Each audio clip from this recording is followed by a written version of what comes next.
Hey, welcome back to RamZland. Today I want to show you how to do the water balloon in the bottle challenge. Only this time we're going to use propanol. Check this out. For this investigation, we're using a blast shield, we're using a 5-gallon plastic jug, we're using a variety of different sized water balloons, we're using a lighter to ignite propanol vapors from 91% isopropyl alcohol.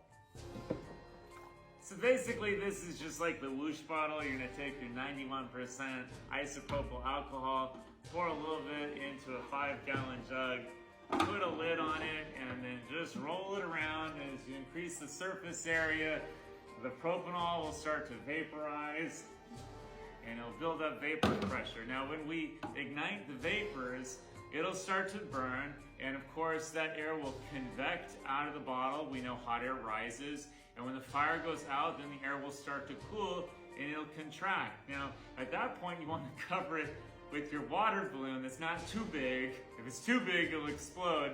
And then the atmospheric pressure, the 14.7 pounds per square inch, will hopefully push the water balloon into the jug. So I'm gonna ignite the vapors and we'll burn down. Air is convecting out. Now the air is cooling, it's contracting. I'm gonna put the balloon on and it goes right into the jug. That's what happens if the balloon isn't too big. Check out what happens if your water balloon is a little too large. Here are some of my favorite failed attempts where the water balloon explodes. If your water balloon is just a little bit too large, the atmospheric pressure will cause it to explode. Okay, now we'll try with a balloon that's just a little bit smaller.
I hope you enjoyed today's edition of RamZland, and I'll see you next time.